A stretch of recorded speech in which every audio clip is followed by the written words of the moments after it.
گزشتہ ماہ افغان طالبان کی عبوری حکومت کی فوج اور پاکستان کی فورسز کے درمیان کئی روز تک جھڑپیں جاری رہیں، جس کے بعد فریقین میں جنگ بندی پر اتفاق ہوا۔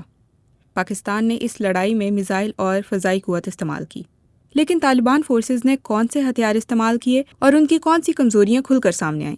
ایک طالبان کمانڈر جنہوں نے پاکستان کے خلاف لڑائی میں حصہ لیا نے اپنا نام ظاہر نہ کرنے کی شرط پر بتایا کہ طالبان کی افواج نے زیادہ تر گوریلا حکمت عملی پر توجہ مرکوز کی، جس میں ہمارے پاس کافی تجربہ ہے، حالانکہ ضرورت پڑنے پر باقاعدہ فوجی یونٹوں کو بھی کبھی کبھار استعمال کیا جاتا تھا۔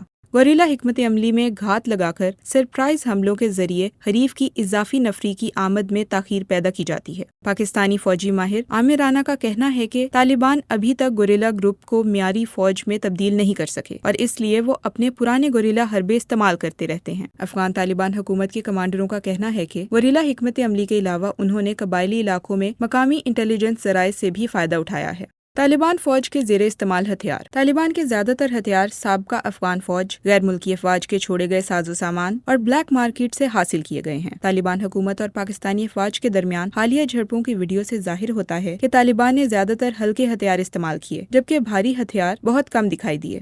طالبان کی کمزوری، فضائی طاقت اور ڈرونز کا استعمال۔ اس جنگ میں پاکستانی برتری کا ایک پہلو ملک کی فضائیہ اور جدید لڑاکا طیارے ہیں، جبکہ طالبان حکومت کے پاس اس کا مقابلہ کرنے کے لیے طاقتور فضائیہ نہیں ہے۔ طالبان کی حکومت نے سابقہ وزارت دفاع کے متعدد ہیلی کاپٹروں کی مرمت کر کے انہیں فعال کیا ہے اور متعدد پائلٹوں کو تربیت بھی دی ہے، لیکن ایسا لگتا ہے کہ انہیں پاکستانی فضائیہ کے خلاف استعمال نہیں کیا گیا۔ افغانستان کی وزارت داخلہ کے ایک سابق اہلکار اور سیکیورٹی امور کے ماہر بسم اللہ تبان کے مطابق امریکہ نے اپنی موجودگی کے آخری سالوں میں افغان فضائیہ کو مکمل طور پر لیس نہیں کیا اور اس کے کئی فضائی ہتھیاروں کے ذخیرے کو بھی تباہ کر دیا۔